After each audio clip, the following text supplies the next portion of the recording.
हिमाचल प्रदेश 102 और 108 एम्बुलेंस कर्मचारी यूनियन ने आज अपनी मांगों को लेकर सीटू के बैनर तले नेशनल हेल्थ मिशन कार्यालय के बाहर धरना प्रदर्शन किया। सरकार का वेतन का निर्णय लागू करना होगा। सीजीएम शिमला कोर्ट का न्यूनतम वेतन का आदेश लागू करना होगा। कोर्ट के आदेश लागू क्यों नहीं होते?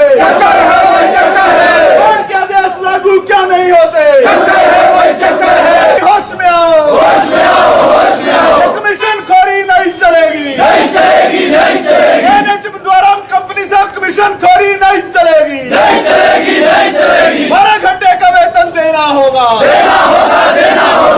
यूनियन ने चेतावनी दी कि अगर उनकी मांगों को पूरा नहीं किया जाता तो आने वाले समय में एम्बुलेंस के पहिए थम सकते हैं। सीटू प्रदेश अध्यक्ष विजेंद्र मेहरा ने कहा कि 108 व 102 एम्बुलेंस के कर्मचारी लंबे समय से कठिन परिस्थितियों में अपनी सेवाएं दे रहे हैं। कोर्ट के आदेश के बावजूद इन्हें 18,000 न्यूनतम वेतन नहीं दिया जा रहा है। 12 से 13,000 के वेतन में दिन रात सेवाएं देने वाले एम्बुलेंस कर्मियों को परिवार चलाना काफी मुश्किल होता है। अन्य कर्मचारियों की तरह छुट्टी भी नहीं दी जाती।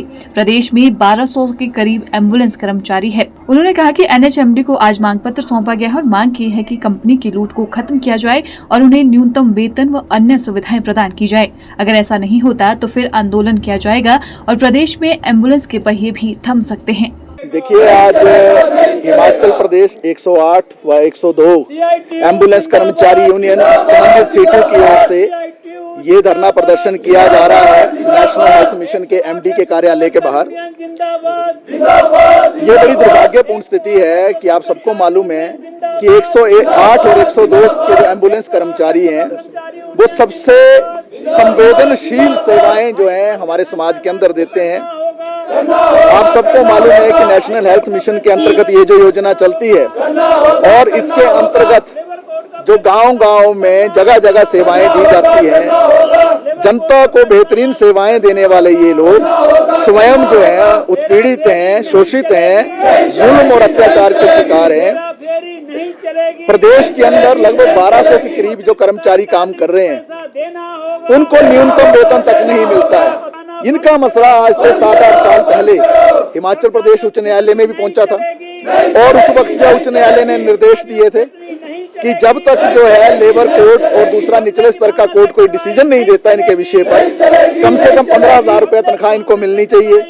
बाद में फिर जो निचले श्रेणी के जो कोर्ट थे उसने डायरेक्ट किया कि कम से कम 8 घंटे का इनको 18,000 वेतन मिलना चाहिए।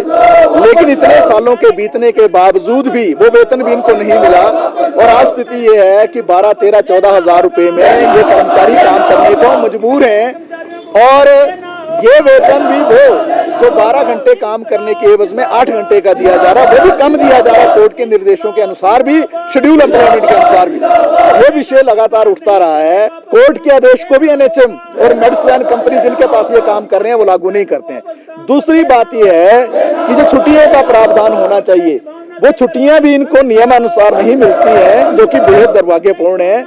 इनके शोषण की स्थिति ये है कि अगर मान लो कोई गाड़ी खराब हो जाए और मेंटेनेंस के लिए वो गाड़ी चली जाए और 10 दिन या 8 दिन या 5 दिन या 15 दिन वो गाड़ी मेंटेनेंस में रहे तो उस दौरान का वेतन भी इनको नहीं दिया जाता। एक तरह से इनको घर में बिठा दिया जाता है और अगर जो इनका शोषण हो रहा है, जो जुल्म हो रहा है, इनके ऊपर जो अत्याचार हो रहा है उसकी कोई बात उठाता है, कोई उसके बारे में अगर बातचीत करता है, अपने अधिकार को सुरक्षित करने के लिए, अगर अपने हक को सुरक्षित करने के लिए आवाज उठाता है तो कर्मचारियों को मानसिक तौर पर प्रताड़ित किया जाता है। एनएचएम की इतनी दुर्गति हो गई है कि उनको भारतीय संविधान पर यकीन उनका खत्म हो गया है और उनको जो देश का जो औद्योगिक विवाद अधिनियम है 1947 का कानून और 1970 का जो ठेका मजदूर अधिनियम है उसका ज्ञान नहीं है। तो इनको सोचना चाहिए कि ये क्या कर रहे हैं कुर्सियों में बैठ के।